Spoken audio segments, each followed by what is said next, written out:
Hey everybody, Brian Von Vier, back at it again with another set of D&D stories. Today we're going to be talking about what D&D mechanic or tradition do you wish was actually changed? Leave yours down in the comment below. Starting off strong with something that I wish was changed as well, alignment. D&D has a wonderful way of correcting itself. Each edition, in addition to being a cash grab of course, has made a genuine attempt to get better. Most of the problems with 1st edition were addressed with 2nd, etc. Even the much maligned 4th edition was an attempt to deal with problematic areas in the 3rd edition and 3.5, except in alignment. In the original D&D, alignment was more of an adaptation of the law-chaos axis from the novels of Paul Anderson and Michael Moorcock.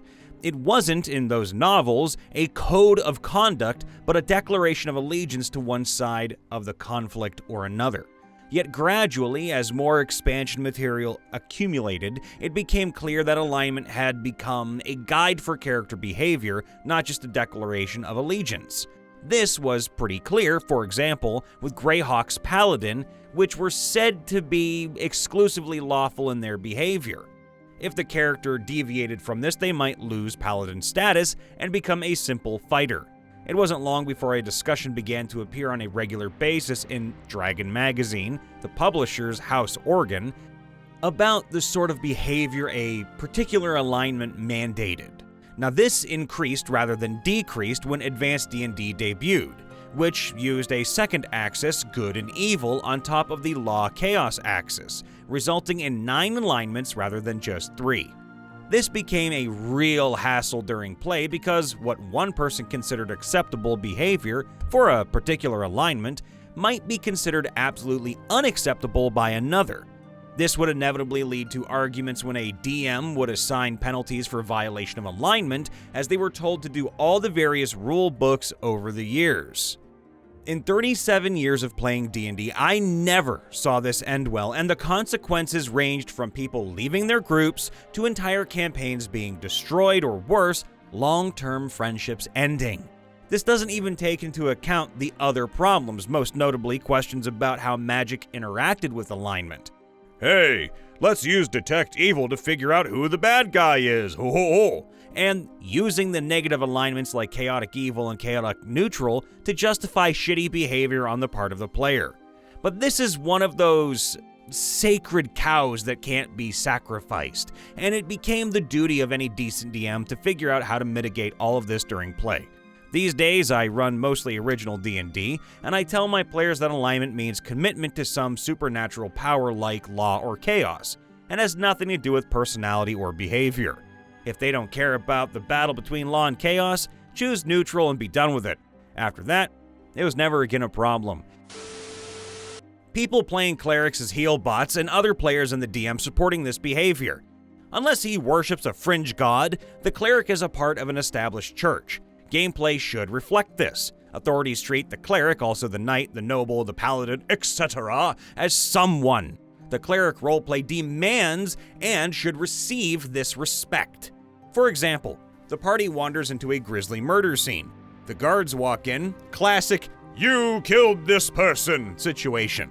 The cleric declares he walked into the scene and was trying to help, even as he is cleaning the blood from his hands. A small city law enforcement has to accept this explanation at some level. They may politely ask the cleric to do something like, "Don't leave the town," but throwing a cleric in a dungeon would be a horrible faux pas. For example number 2, the party is out of money and rations. They enter the shop. The cleric kindly asks for food in return for a receipt. The merchant complies. The church settles the bill. The bill may make its way back to the cleric eventually, and the party may have to pay the church in the future. In the near term, however, he gets whatever basic service he needs in return for a receipt.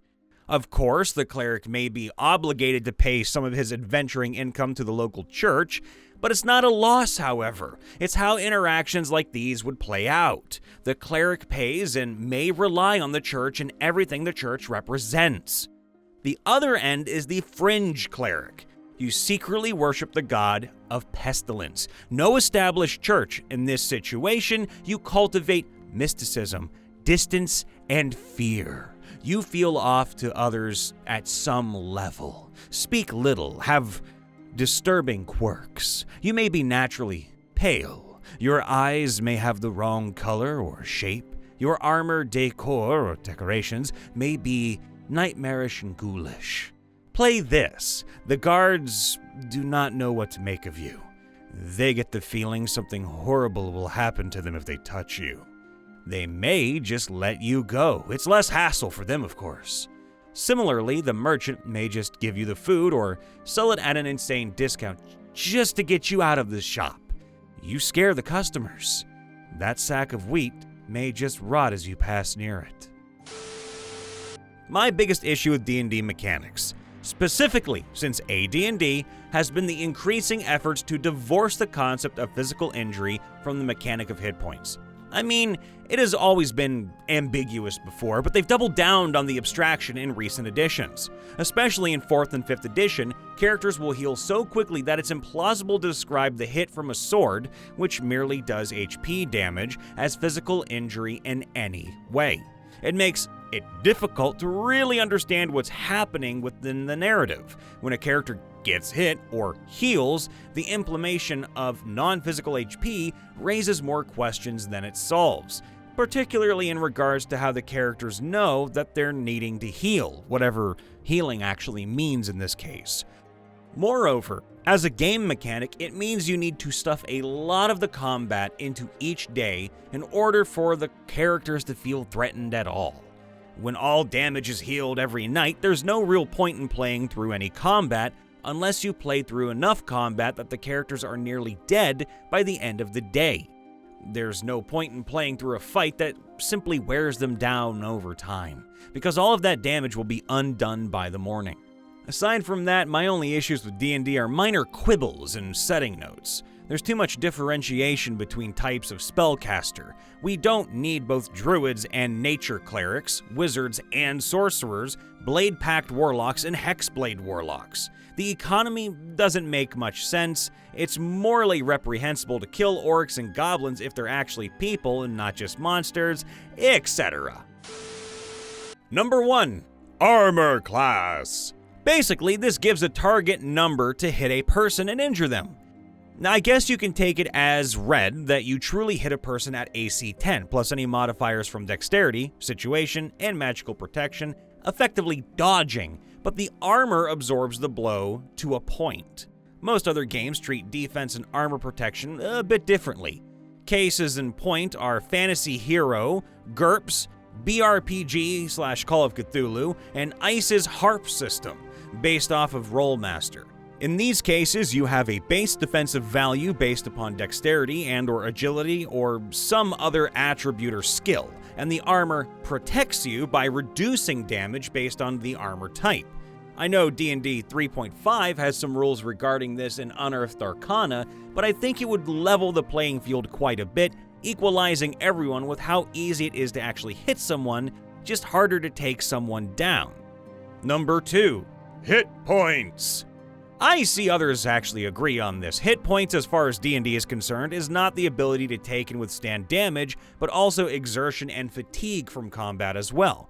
Well, nerds to that! In addition, it's stating that warrior types are tougher than arcane casters? Well, maybe. But then again, not everyone is created equal. I'd love to see a mage with a D10 hit die because he's just that badass. Perhaps that oh-so-full-of-himself paladin has a weak spot, like a glass jaw or glass stomach, and can't take a punch, bringing him down to, say, I don't know, a D8 or D6 for hit points. Wouldn't that be something? There's a plethora of systems out there that treat everyone as equal or thereabouts when it comes to the ability to take damage. The above systems gives everyone the ability to improve their stamina, health, body, hits, fatigue, or whatever you want to call it, at the same cost. Then again, those systems don't really use a level mechanic like D&D does.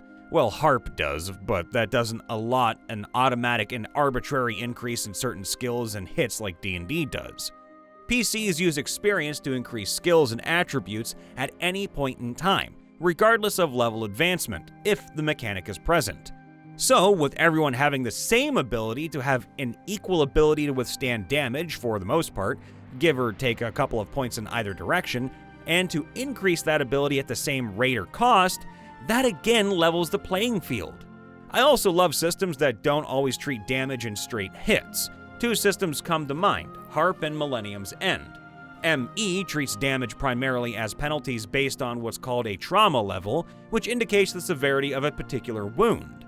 This is based on the weapon used, less effects by armor, and the location of the wound.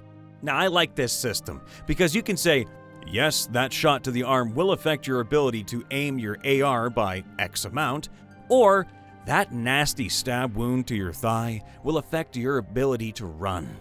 Oh, and yes, that would also result in a broken bone and you're now losing blood. Make a stun check and another for shock.